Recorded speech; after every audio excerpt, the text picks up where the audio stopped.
से भागा हुआ है, जो अपने पिता के घर से भागा हुआ है और उसके पिता ने उसके लिए सारे कर्ज को चुका दिया। उसने अपने पिता के घर में रहकर बहुत बुरे बुरे काम किए और उसके पिता ने उसके सारे कर्ज को चुका दिया, लेकिन वो ये नहीं जान पा रहा कि उसके पिता ने उसके सारे कर्ज को चुका दिया है।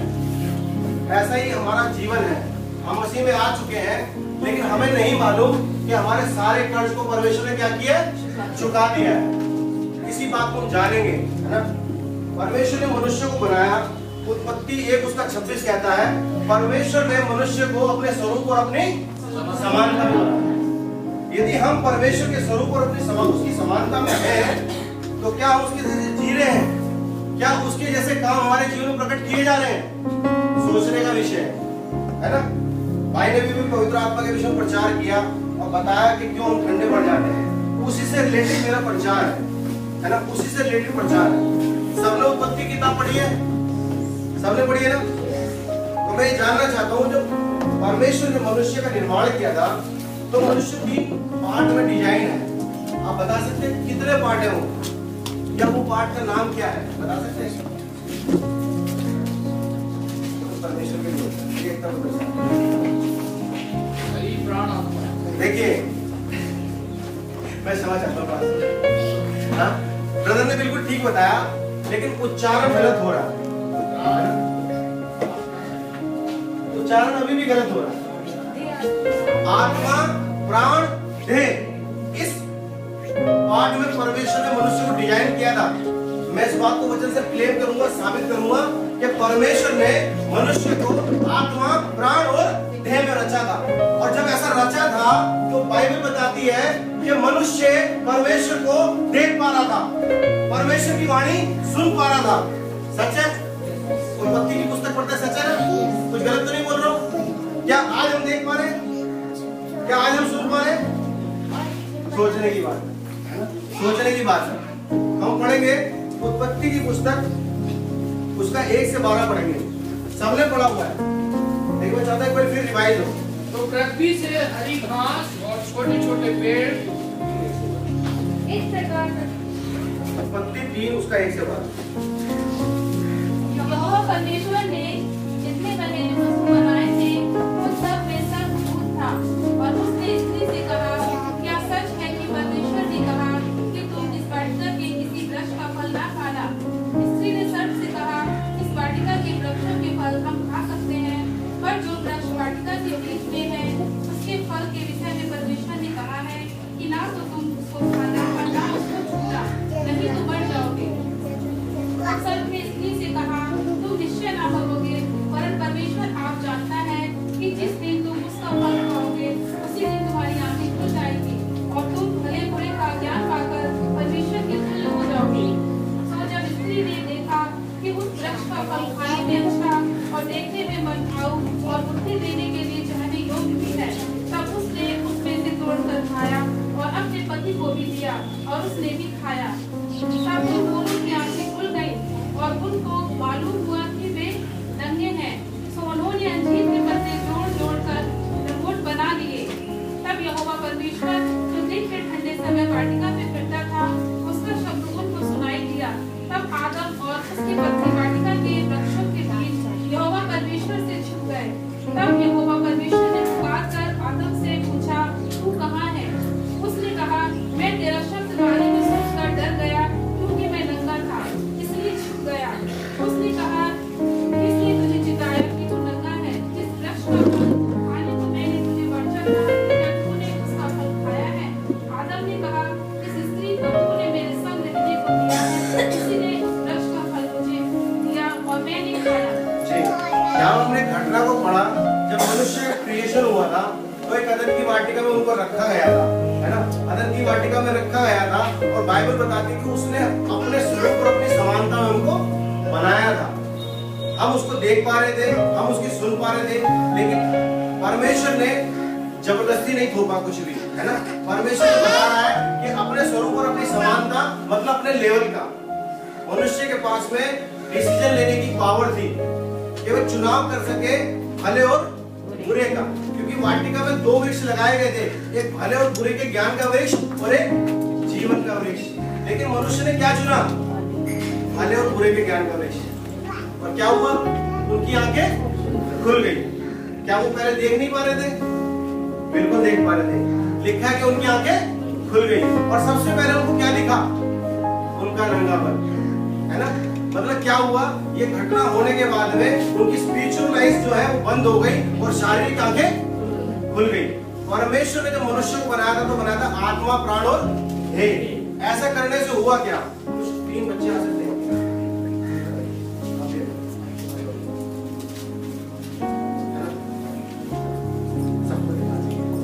एक कोई होगा।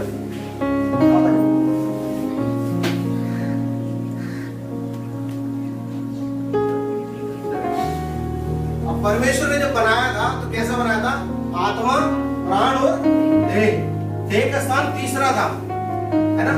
देह का स्थान तीसरा था, मतलब बाइबल के अकॉर्डिंग देह का कोई महत्व नहीं है, कोई महत्व नहीं है।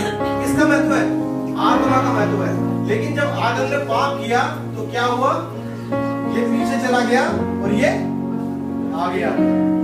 क्या हुआ, सबको पता लगा, उसमें लिखा कि पहले उनको पता लगा कि वह नंगे हैं। और वही परमेश्वर जो आदम के साथ में संगति किया करता था, आदम बोल रहा कि मैं तेरी वाणी को सुनकर डर गया, डर उनके अंदर समा गया।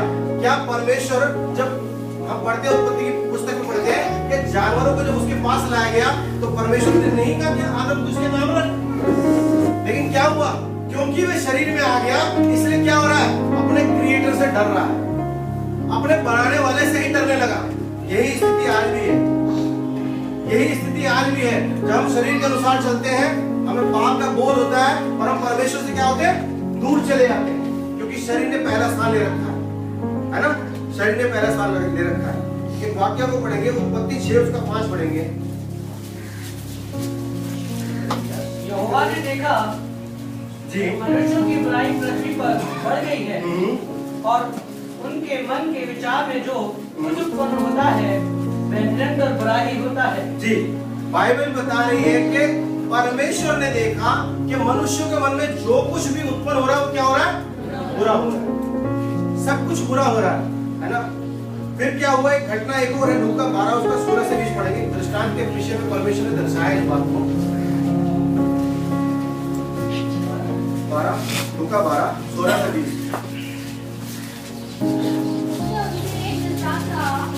किसी धनवान की भूमि में बड़ी उपज हुई। जी, तब वह अपने मन में विचार करने लगा, मैं क्या करूं, क्योंकि मेरे यहाँ जगह नहीं जहाँ अपनी उपज इत्यादि रखूं। और उसने कहा, मैं यह करूंगा, मैं अपनी बाहरियां तोड़कर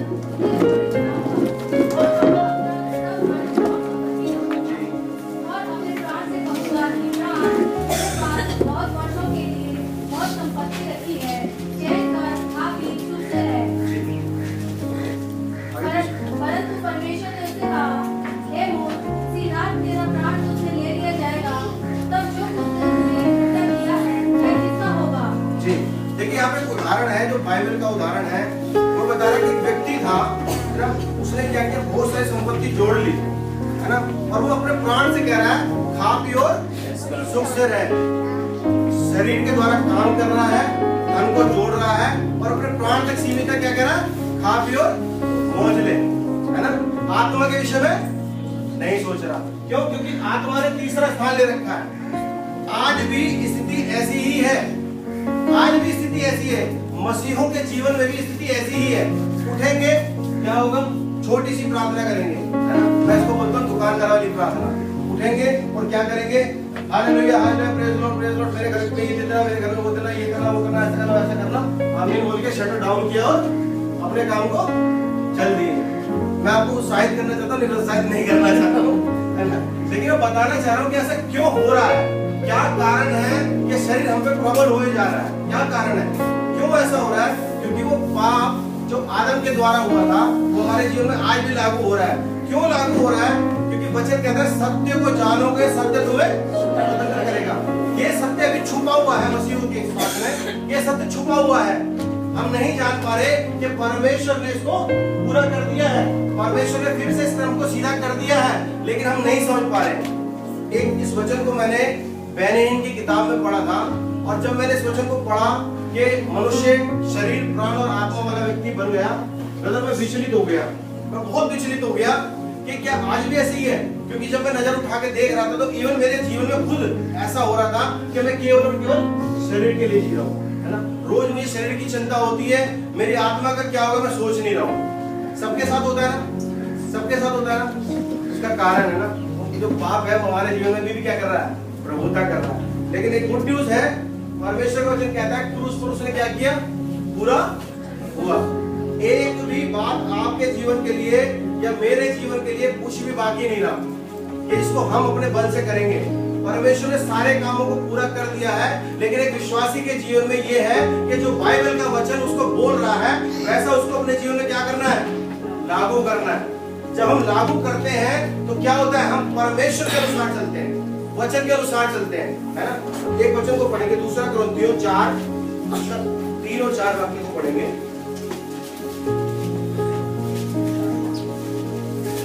दूसरा कुरिन्थियों 4:3 और 4। परंतु यदि हमारे सुसमाचार पर पर्दा पड़ा है तो यह नष्ट होने वालों ही के लिए पड़ा है और उन अविश्वासियों के लिए जिनकी बुद्धि इस संसार की ईश्वर ने अंगीकार की है, ताकि मसीह जो परमेश्वर का प्रतिरूप है उसके भेदों में सुसमाचार का प्रकाश पर ना सके। जी, परमेश्वर का वचन हमें बता रहा है कि सुसमाचार पर क्या पड़ा है? पर्दा पड़ा है ना। सुसमाचार किसके लिए क्या काम करता है? यदि मैं बीमार हूँ और मेरे को कोई आकर कहे कि परमेश्वर ने तेरे सारे पाप को ले लिया, कोड़े खाने से तुम चंगे हो चुके हो और वो जीवन में मेरी चंगाई आ जाए, तो मेरे लिए क्या होगा? सुसमाचार होगा ना। ये आपके लिए सुसमाचार है ना। कि सुसमाचार पर पर्दा पड़ा हुआ है। और किसने पर्दा डाला है? इस संसार के ईश्वर ने। इस संसार का ईश्वर कौन है? शैतान है। बिल्कुल सही। किसने पर्दा डाला? आदम की वाटिका में किसने का फल खाओ? शैतान ने कहा। गलातियों 5 उसका 17 पढ़ेंगे। क्योंकि शरीर आत्मा के विरोध में और आत्मा शरीर के विरोध में लालसा करता है और ये एक दूसरे के विरोधी है जी, इसलिए कि जो तुम करना चाहते हो वह ना करने पाओ जी। और यदि तुम आत्मा के चलाए चलते हो तो व्यवस्था के अधीन ना रहो। 17 तक पढ़ सकते हैं। 17 बता रहा है क्योंकि शरीर आत्मा के विरोध में और आत्मा शरीर के विरोध में क्या करती है? लालसा करती है ना। अब देखो, ये शरीर है, ये प्राण है, ये आत्मा है। शरीर की इच्छा है, आत्मा की भी इच्छा है। प्राण क्या है? बुद्धि है। जैसे भाई ने बताया, बुद्धि है, हमारी भावनाएं हैं, है ना, हमारी भावनाएं हैं। अब मैं आपसे जानना चाहता हूँ, यदि घर में एक घर में 3 व्यक्ति हैं और 2 किसी बात के लिए सहमत हो जाएंगे तो क्या होगा? तीसरे की चलेगी? नहीं चलेगी। अब होता क्या है कि शरीर प्राण के साथ में किसी पाप को करने के लिए क्या करता है? सहमति कर लेता है और वो पाप कर लेता है। क्योंकि आत्मा तीसरे स्थान पर है, वो पाप करने के बाद में हमें धीमी आवाज सुनाई देती है कि ये पाप आज तुमने कर लिया। क्योंकि वो आवाज धीमी है इसलिए हमें बाद में सुनाई देती है ना। ऐसा होता है ना सबके साथ में। कभी कभी हम कुछ कर लेते हैं, सबके साथ में होता है। मैं ये नहीं कहूँगा कि नहीं होता, सबके साथ में होता है, क्योंकि पाप का संसार है। तो हमें करना क्या है? हमें समझना है कि क्यों ये हो रहा है। क्योंकि एक घर में 3 सदस्य हैं, 2 ने आपस में क्या कर रखी है? सहमति कर रखी है। और क्या हो रहा है? हम शरीर के अनुसार चले जा रहे हैं। हम चर्च में आते हैं, आत्मा में भर जाते हैं, बहुत सारी बातें होती हैं। जैसा भाई ने कहा कि चर्च से निकलते ही सब ठंडा पड़ जाता है। कारण क्या है? क्योंकि हम शरीर के अनुसार चल रहे हैं। कड़वा सच है, शरीर के अनुसार हम चल रहे हैं, कड़वा सच है ना। एक वचन को और पढ़ेंगे, मत्ती 10 उसका 28 पढ़ेंगे।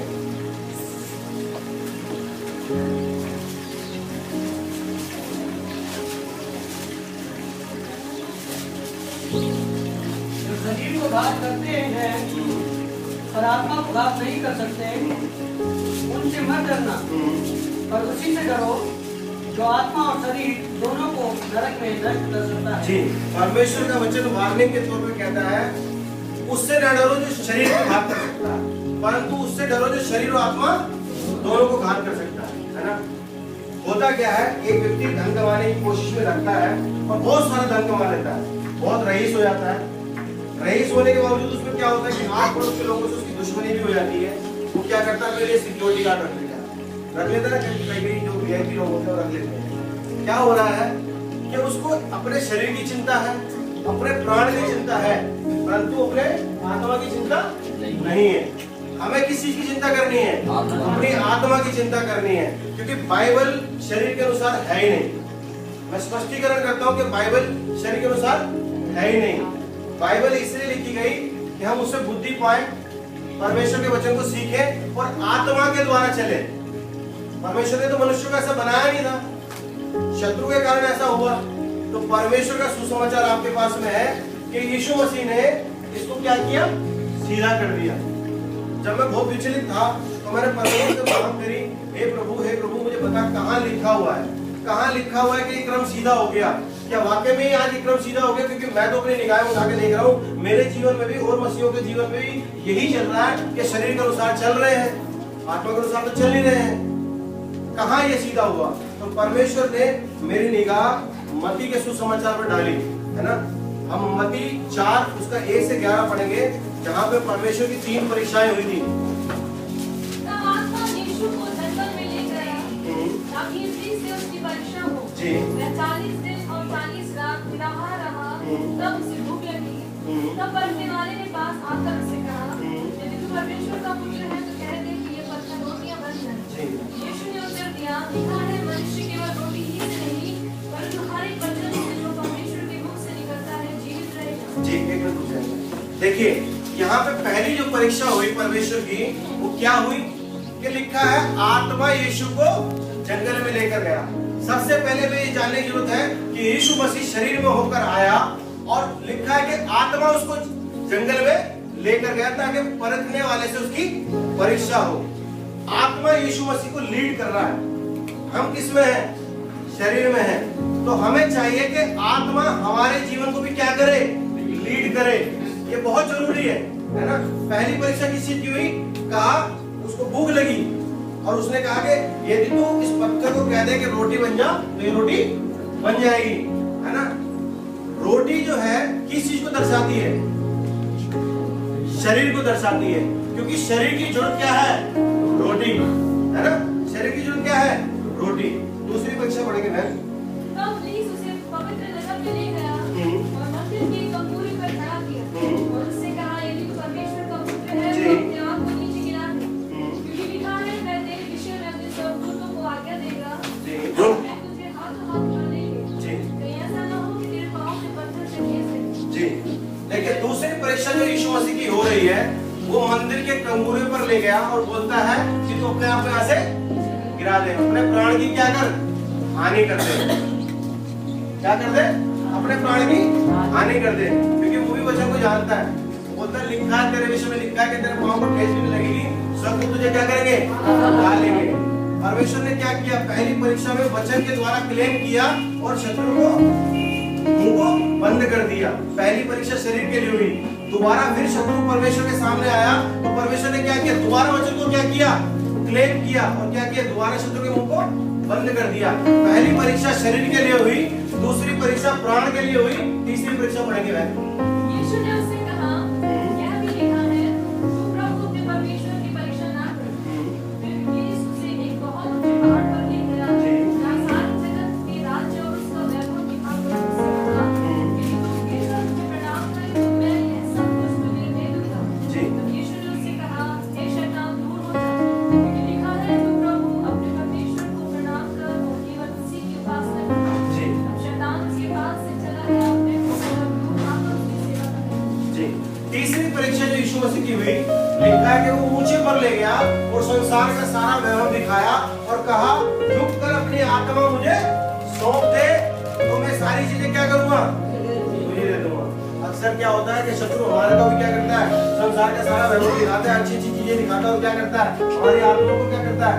कैप्चर कर लेता है ना। लेकिन परमेश्वर का धन्यवाद हो कि यीशु मसीह ने इन तीनों परीक्षाओं पे क्या किया? जयवन खो गया, है ना। जयवन खो गया। अब हम कैसे हो गए? दोबारा से आएंगे। आत्मा, प्राण और देह, है ना। शरीर का स्थान कौन सा है? तीसरा स्थान है। यदि आप अपने आप देखो, परमेश्वर ने मनुष्य को स्वतंत्र बनाया था। ये आपके ऊपर है कि आप आत्मा की लीडिंग में चलना चाहते हो या शरीर की लीडिंग में चलना चाहते हो।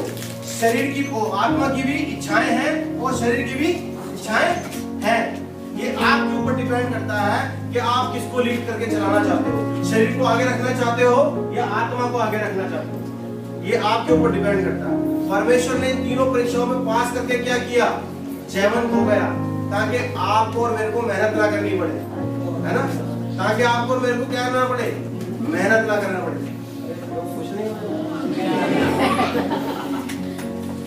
शरीर के अनुसार चलकर आप कभी भी जयवंत जीवन जी ही नहीं सकते, जी ही नहीं सकते, क्योंकि बाइबल बताती है शरीर और आत्मा आपस में क्या करते हैं, विरोध करते हैं। मैं चाहता तो हूँ चर्च के अंदर खड़ा होकर मैं प्रचार करूं, मैं चाहता तो हूँ मैं के वर्शिप करूं, आराधना करूं, पास्टर के साथ में वर्शिप के लिए जाऊं और विजिट के लिए जाऊं, लेकिन शरीर क्या करता है, नहीं जानता, क्योंकि ये क्या है, एक दूसरे के विरोधी हैं। ये जितने काम मैंने बोले किसके लिए है, आत्मा के लिए, और हम क्या, शरीर हम पर प्रबल हो जाता है तो हम इन कामों को नहीं कर पाते, है ना। रोमियो की पत्री पढ़ेंगे 8 उसका 1 से 14 पढ़ेंगे।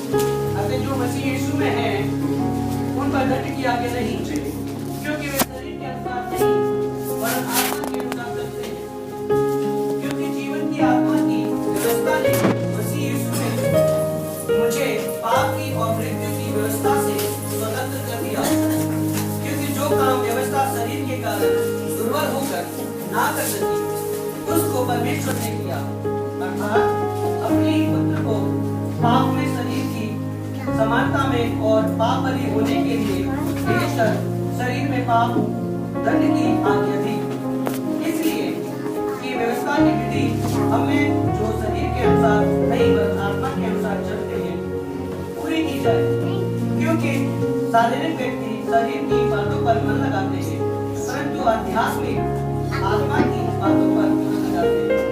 शरीर पर मन लगाना तो मृत्यु है, परंतु आत्मा पर मन लगाना जीवन और शांति है, क्योंकि शरीर पर मन लगाना तो परमेश्वर से बैर रखना है, क्योंकि ना तो परमेश्वर की व्यवस्था के अधीन है और ना हो सकता है, और जो शरीर की शारीरिक दशा में है वे परमेश्वर को प्रसन्न नहीं कर सकते।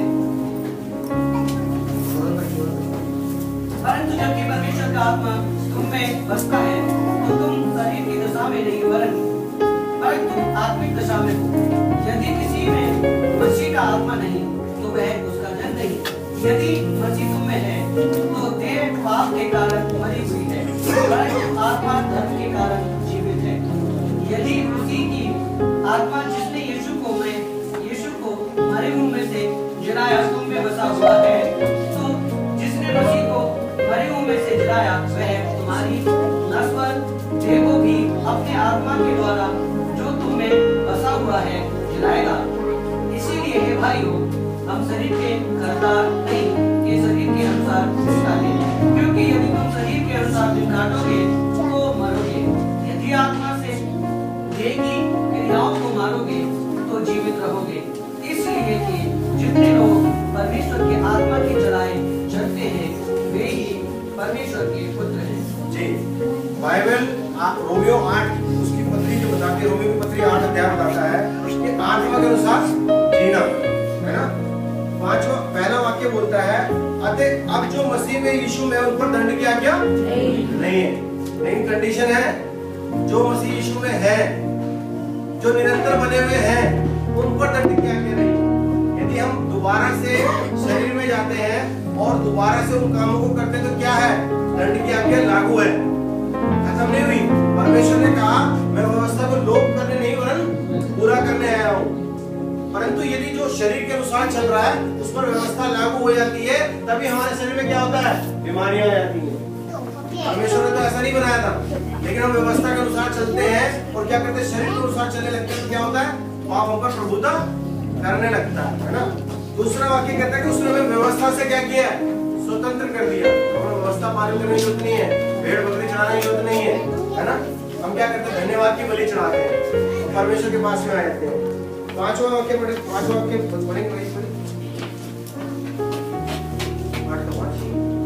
क्योंकि शारीरिक व्यक्ति शरीर की बातों पर मन लगाते हैं, आध्यात्मिक आत्मा की बातों पर मन लगाते हैं। जी, परमेश्वर जो कह रहा है जो शरीर में है वो क्या करता है, शारीरिक बातों पर मन लगाता है। वो केवल यही सोच सकता है कि मैं कैसे काम करूं, शरीर के अभिलाषों को कैसे पूरा करूं। परमेश्वर के वचन पे बिल्कुल भी मन नहीं लगा सकता, क्योंकि बाइबल स्पष्ट बोल रही है। परंतु जो आध्यात्मिक आदमी है वो क्या करता है, आत्मा की बातों पर मन लगाता है ना, आत्मा की बातों पर मन लगाता है। और आत्मा की बातों में क्या करता है, वचन की मनादी करता है, प्रार्थना करता है, निरंतर उपवास करता है। क्यों? क्योंकि वो आत्मा के अनुसार चल रहा है ना। छठा वाक्य पढ़ेंगे। शरीर पर मन लगाना तो मृत्यु है, परंतु आत्मा पर मन लगाना जीवन और शांति। देखिए, शरीर पर मन लगाना क्या है, यदि मैं शरीर के अनुसार ही चलता रहूंगा, परमेश्वर के वचन को फॉलो नहीं करूंगा, तो कहां जाऊंगा? ये गड्ढा बना हुआ है ना। और क्या बोलते हैं कि शरीर पर मन लगाना मृत्यु है, परंतु आत्मा पर मन लगाना जीवन है। आत्मा पर मन लगाकर मैं यदि परमेश्वर के वचन को पढ़ता हूँ, उसे अपने जीवन में लागू करता हूँ, तो परमेश्वर का वादा जो कहता है कि जितने लोग परमेश्वर की आत्मा के चलाए चलते हैं, केवल वे ही परमेश्वर के पुत्र कहलाएंगे। यदि हम पुत्र कहलाएंगे तो हम क्या होंगे, वारिस होंगे। परमेश्वर की प्रॉपर्टी कहाँ पर है, हम यदि उसकी आत्मा के साथ चल नहीं रहे तो उसकी प्रॉपर्टी का अधिकारी हो सकते हैं क्या? सोचने की जरूरत है ना, लेकिन कुछ करने की जरूरत नहीं है, क्योंकि सारे कामों को परमेश्वर ने क्या किया है, पूरा कर दिया है। और अपने वचन को आपको दे दिया कि इसको पढ़ो, इस पर चलो, आत्मा की बातों पर मन लगाओ और जीवन तुम्हारा है। आ जाओ, प्रवेश कर जाओ। ऐसा परमेश्वर ने किया है, पूरे काम को एक रास्ते को बना दिया है। और परमेश्वर खुद कहता है कि परमेश्वर हमारे लिए क्या किया है, पद चिन्हों को छोड़कर गया ताकि हम उस पर चल सके, है ना। क्या हम चल रहे हैं? क्या हम चल रहे हैं? यदि चल रहे हैं तो अच्छी बात है, यदि नहीं चल रहे हैं तो आज से स्टार्ट करें। जैसे भाई ने कहा, एक व्यक्ति गिर गया, उसने फोन किया अपने पापा को और बोला पापा मैं गिर गया, तो पापा ने क्या जवाब दिया, उठ जा, मिट्टी की झाड़ और दोबारा शुरू कर दिया। ऐसा ही हमारा परमेश्वर है, वो प्रेमी परमेश्वर है, वो हमारे अंदर किसी गलत बात को नहीं देखता, चाहता है कि हम उस पाप से निकलकर परमेश्वर के वचनों पर चले, परमेश्वर की आज्ञाओं पर चले और आत्मा के द्वारा क्या करें, अपने जीवन को बिताएं। और उस कहता है मेरे लिए जीना मसीह है और मरना लाभ है। वो इस बात को जानता था, वो जानता है कि यदि मैं जी रहा हूँ तो मसीह के लिए जीऊं, और मैं मर जाऊंगा तो कहाँ होऊंगा, स्वर्ग में। इस बात में उसको बिल्कुल डिक्लेरेशन था, तभी वो कठोरता से बोलता है कि मेरे लिए जीना मसीह है और मरना लाभ है। क्या हम ऐसा कह सकते हैं? सोचने की बात है ना। लेकिन इसको फॉलो करें। परमेश्वर का वचन आत्मा के द्वारा जीवन जीने के लिए आपको क्या करता है, प्रेरणा करता है। कहीं भी बाइबल के अंदर आप मुझे बताएं कि शरीर के विषय में लिखा हुआ है। जरूर हम शरीर में रहते हैं, है ना, हम शरीर के अनुसार चल भी रहे हैं, काम भी कर रहे हैं, लेकिन बाइबल हमें प्रेरित करती है आत्मा के अनुसार चलने के लिए, है ना। भाई ने भी बहुत अच्छा बताया कि मैं एक आत्मा हूँ और मैं, मेरे पास एक प्राण है और मैं शरीर में रहता हूँ। शरीर को तवज्जो देना बंद करें और आत्मा को तवज्जो दें, आत्मा की भूख को क्या करें, पूरा करें, है ना। दूसरा रोमियो 12 उसका 2 पढ़ेंगे।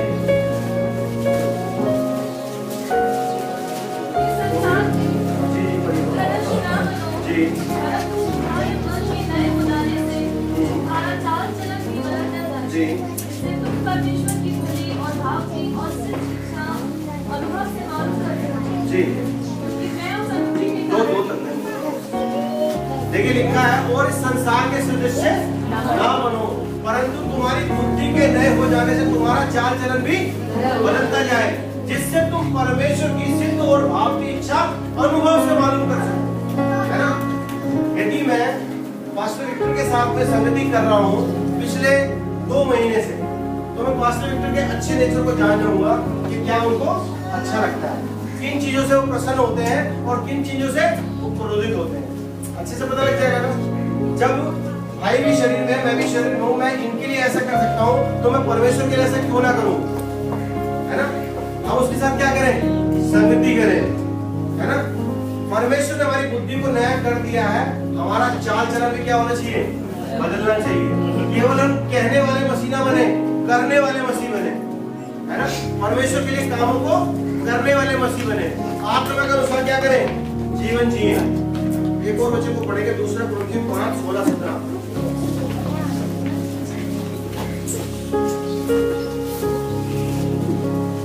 हम किसी को शरीर के अनुसार ना समझेंगे,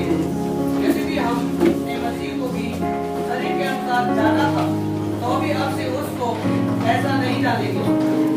इसलिए यदि कोई मसीह में है तो वह नई सृष्टि है, पुरानी बातें बीत गई हैं, देखो सब बातें नई हो गई हैं। जी देखिए यहाँ पे जो 16वां वाक्य है वो ये कह रहा है कि अब हम किसी को शरीर के अनुसार ना समझें। बाइबल स्पष्टीकरण कर रही है कि हम किसी व्यक्ति को देख रहे हैं उसको शरीर के अनुसार ना समझें, क्योंकि उसमें मसीह का आत्मा है, वह आत्मा बचाई जानी चाहिए। तो हम क्या करें? उसको शरीर के अनुसार ना समझें। यदि आप उसको शरीर के अनुसार समझेंगे तो जैसे उसने गाली दी, जैसे भाई ने भी बताया, तो हम क्या करेंगे? उसका विरोध भी करेंगे। यदि हम ये सोचे कि वो एक आत्मा है जो परमेश्वर के लिए बचाई जानी है, तो क्या हम उसको कुछ बोलेंगे? बल्कि उसको उत्साहित करेंगे कि आपने ऐसा बोला है, आइंदा ना बोले। हमारा परमेश्वर ऐसा करने के लिए नहीं बोलता। उसको अच्छी अच्छी बातें बताएंगे, जो हमारे अंदर है वो बाहर आएगा, है ना? जो हमारे अंदर है वो क्या होगा? वो बाहर आएगा। और आगे 17वां वचन कहता है, सो यदि कोई मसीह में तो क्या है? नई सृष्टि है, पुरानी बातें बीत गई, देखो सारी नहीं हो गई। अब तुम शरीर के अनुसार नहीं हो, अब आत्मा के अनुसार हो। क्या करना है? आत्मा के अनुसार जीवन जीना है। अगर आपको ऐसा लग रहा है, इस वाक्य को पढ़ेंगे, यूहन्ना 4:24 पढ़ेंगे।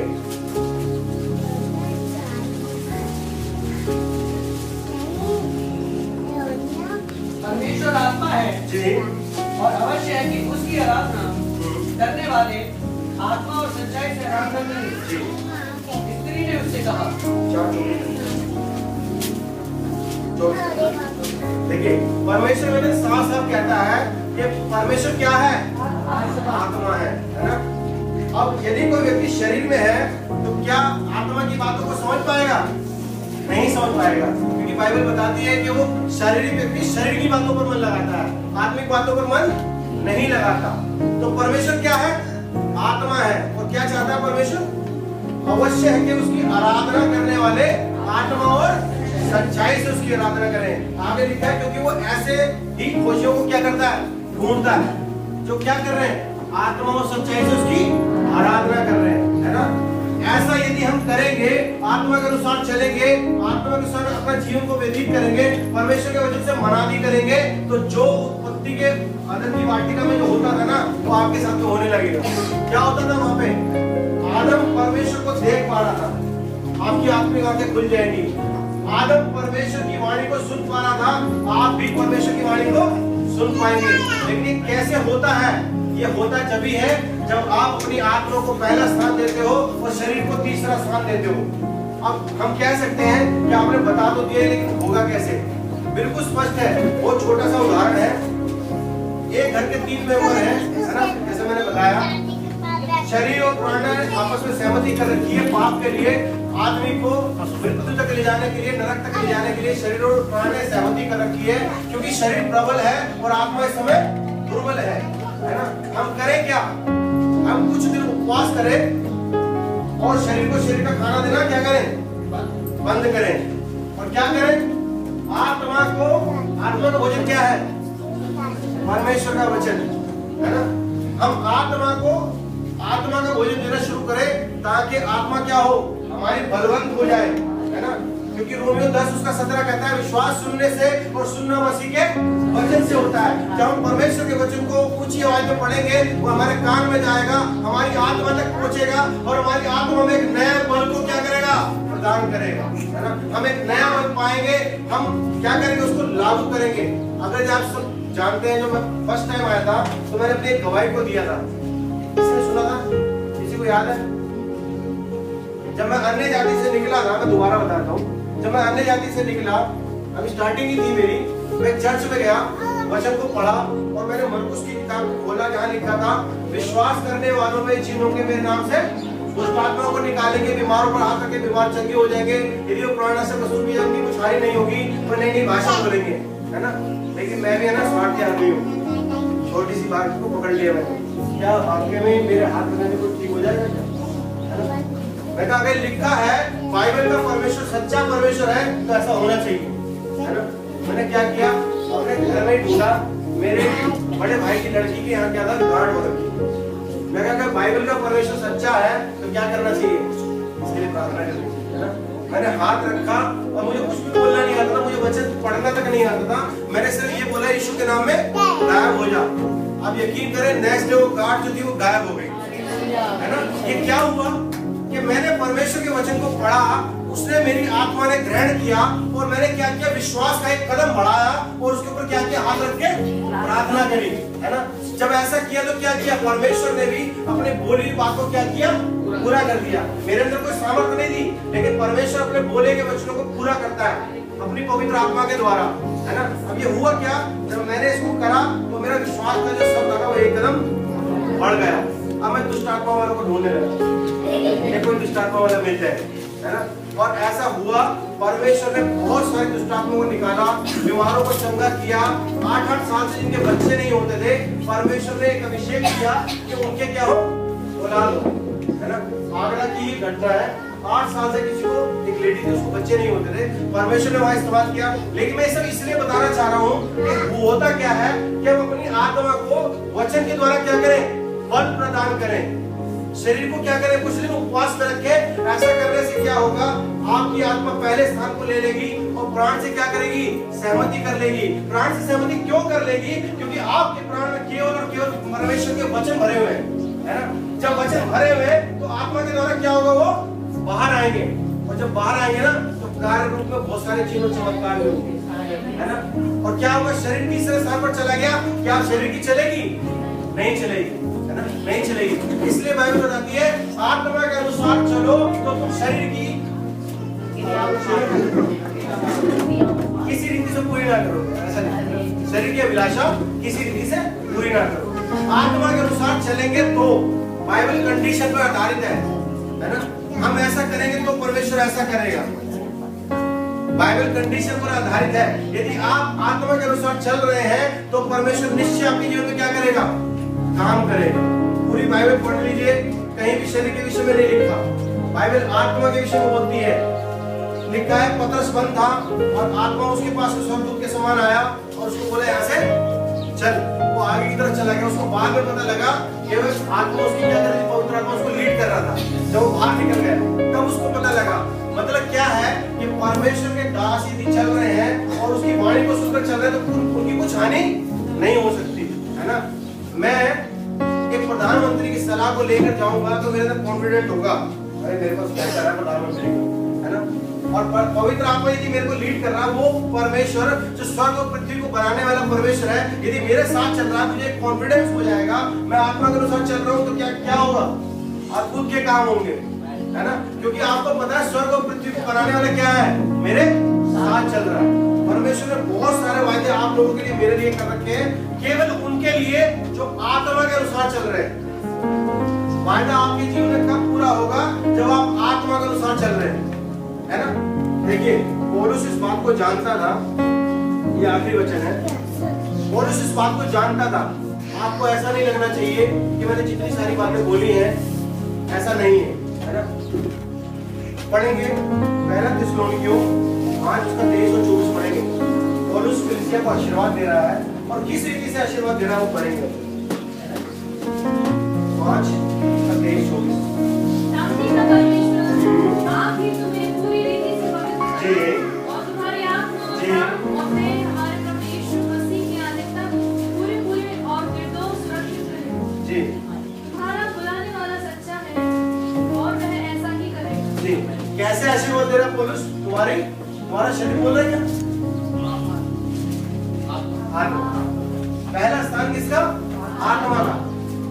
बाइबल में परमेश्वर ने मनुष्य को बनाया था धरती पर भेजने के लिए नहीं, उससे संगति करने के लिए, है ना। क्योंकि आदम उस समय आत्मा की लीडिंग में चल रहा था तो परमेश्वर उससे सलाह लेता था। इवन इतनी सलाह ली कि जो जानवरों का नाम उसने रखा वो आज भी वैसे ही है ना। मतलब सुनता नहीं था, मानता भी था। परमेश्वर अपनी इच्छा को ऊपर थोपता नहीं है, बल्कि हमसे सलाह करना चाहता है। परमेश्वर ने मनुष्य को इसलिए बनाया था, लेकिन आदम के पाप के कारण क्या हुआ, ये सब हो गया। इसलिए बाइबल में लिखा है एक आदम के द्वारा क्या हुआ, पाप पूरे जगत में फैल गया। लेकिन दूसरे आदम के द्वारा क्या हुआ, जीवन पूरे सब में फैल गया। हम यदि मसीह में हैं तो हमारे पे शरीर प्रभावित नहीं हो सकता, हम पे शरीर प्रबल हो ही नहीं सकता, क्योंकि परमेश्वर ने इसको क्या किया है, सीधा कर दिया है है ना, और उसके आशीर्वाद दे रहा है तुम्हारी आत्मा और प्राण और देह हमारे प्रभु यीशु मसीह के आने तक क्या रहे, निर्दोष और सुरक्षित रहे। शरीर को तीसरा स्थान है, आत्मा को पहला स्थान है ना। मैं इसी बात को बोलकर खत्म करना चाहता हूँ कि हम अगर चाहते हैं परमेश्वर के लिए कुछ करना तो शरीर को महत्व ना दें। हो सकता है आपको कुछ प्रॉब्लम हो रही हो, लेकिन वो प्रॉब्लम क्यों हो रही है जानते हैं कि आप चर्च में ना जाओ। आपके साथ समस्या इसलिए आती है, शत्रु चाहता है कि नाश को चले जाओ। यूहन्ना 10 उसका 10 बोलता है, शत्रु इसलिए आता है कि क्या करे, घात करे, नाश करे। परमेश्वर इसलिए आया है कि तुम जीवन पाओ और बहुतायत का जीवन पाओ। परमेश्वर जो जीवन देने आया है ना। हम चर्च में क्यों इकट्ठा होते हैं? क्योंकि परमेश्वर अपने दास के द्वारा हमारे जीवन की कमियों और घटियों को क्या करता है, बोलता है ना। यदि हम खुद मनादी नहीं कर पा रहे हैं, जब हम निराशा में होते हैं तो हम वचन भी कई बार नहीं पढ़ पाते। इसलिए हमें चर्च में आना है और संगति करनी है। हो सकता है परमेश्वर का आत्मा अपने दास के द्वारा हमसे क्या करे, बात करे। सोच ले, जब आपके साथ कुछ हो रहा है ना, तो मेरा ये तजुर्बा अभी रिसेंटली हुआ मेरे को कि जब आपके साथ कुछ गलत हो रहा है ना, तो आप समझ लें कि आप एक बहुत बड़े इनाम के पास में खड़े हो। मैं आपको एक गवाही देना चाहता हूँ। सिकंदराबाद में एक मीटिंग होने जा रही थी और वहाँ पे परमेश्वर के बहुत बड़े दास आने वाले थे। तो मीटिंग कुछ कैंसिल हुई या क्या कारण, कुछ ऐसा कारण हुआ। तो मैंने एक व्यक्ति को वहाँ पे 2000 रुपए सबमिट किए, भाई अनिल के लिए और अपने लिए, कि मैं एक सीट बुक कर पाऊँ। और जैसे जैसे मीटिंग करीब आती गई, उसने फोन उठाना बंद कर दिया। कितने का लॉस हो गया? 2000, है ना। अनिल भाई ने कहा नहीं भाई, मनोज भाई नहीं जाते, नुकसान होगा, है ना भाई। मैं कहा नहीं जाएंगे, परमेश्वर कुछ बड़ा करने वाला है ना। अगली बार जब हम गए, वो मीटिंग 1 से 3 तक होनी थी और वो कैंसिल हो गया, शायद 6 या 7 में हुई थी ना, 6 या 7 में हुई वो मीटिंग। तो वहाँ क्या हुआ कि हमें ना तो फीस देनी पड़ी, बल्कि उसने हमें लंच भी कराया। परमेश्वर ने वहाँ ऐसा काम किया। जब उस व्यक्ति को मैंने बताया कि मेरे साथ ऐसा ऐसा हुआ है, इस मीटिंग के लिए मेरे साथ ऐसा ऐसा हुआ कि मैंने 2000 रुपए दे दिए और वो जो है लेकर चला गया। उन्होंने बोला कोई बात नहीं, हम आपको टिकट दे रहे हैं। उन्होंने हमें 3 टिकटें दी, दोनों दिन की मीटिंग की 3 टिकटें दी, बल्कि लंच भी कराया, है ना। यहीं तक सीमित नहीं हुआ। मैं केवल शरीर के विषय में नहीं सोचता हूँ, मैं आत्मा के विषय में सोचता हूँ। क्योंकि मैं खाना खाने नहीं गया था, मैं परमेश्वर से कुछ प्राप्त करने गया था। पहले ही दिन की मीटिंग में, पहली ही सभा में 10,000 लोगों के बीच में परमेश्वर के दास ने मुझे बुला लिया। मेरे विषय में भविष्यवाणी करी। जैसा मैं मन में सोच रहा था, जैसा मैं परमेश्वर का गिड़गिड़ा रहा था, परमेश्वर ने वैसा ही वहां पे क्या किया, कर दिया। जानते हैं ऐसा क्यों हुआ? क्योंकि मेरे अंदर क्या था, भूख थी, है ना। बाइबल बताती है जो लोग धर्म के भूखे और प्यासे हो क्या है, किए जाएंगे। परमेश्वर एक भी बात को आपसे रख नहीं छोड़ेगा। स्वर्ग आपके लिए खुल जाएगा, स्वर्गदूतों को आप देख पाओगे, परमेश्वर को देख पाओगे, उससे संगति कर पाओगे। लेकिन तभी जब आप आत्मा के अनुसार चलते हैं। शरीर के अनुसार कोई भी परमेश्वर को देख नहीं सकता, कोई नहीं देख सकता। मैं चैलेंज करता हूँ जो ये कह दे कि मैंने शरीर में होकर शरीर के मैं काम कर रहा था, शरीर के अनुसार जी रहा था और मैंने परमेश्वर को देख लिया। हाँ, परमेश्वर की बड़ी दया हो सकती है कि उस स्वप्न के द्वारा बात करें और बोले इस पाप से निकलकर बाहर आया। वो केवल इसलिए होता है कि हम शरीर के अनुसार ना जिए। जरूर हम इस शरीर में है, लेकिन हमें जानना है कि हम एक आत्मा है। हम इस किराए के मकान में रह रहे हैं, जैसे भाई ने बताया कि हम एक किराए के मकान में रहने और हमें जाना कहाँ है, अपने देश को जाना है ना। इसलिए पौलुस बोलता है स्वर्गीय बातों पर क्या करो, मन लगाओ, है ना। इस संसार की बातों पर मन नहीं लगाना, ठीक है ना। क्या सीखा? किसके अनुसार चलना है? आत्मा के अनुसार चलना है। तो कैसे चलेंगे? भाई ने कुछ बातों को बताया है, उसको क्या करना है, फॉलो करना है। आत्मा के अनुसार चलेंगे तो जो प्रचार भाई ने किया, कैसे हम परमेश्वर की समीपता में जा सकते हैं, कैसे हम उससे कनेक्ट हो सकते हैं, ये उसके बाद का पार्ट है ना।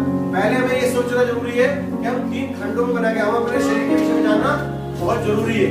क्यों शरीर हमको प्रबल हो रहा है? आज हमने जान लिया ना क्यों शरीर प्रबल हो रहा है। हम क्या करेंगे?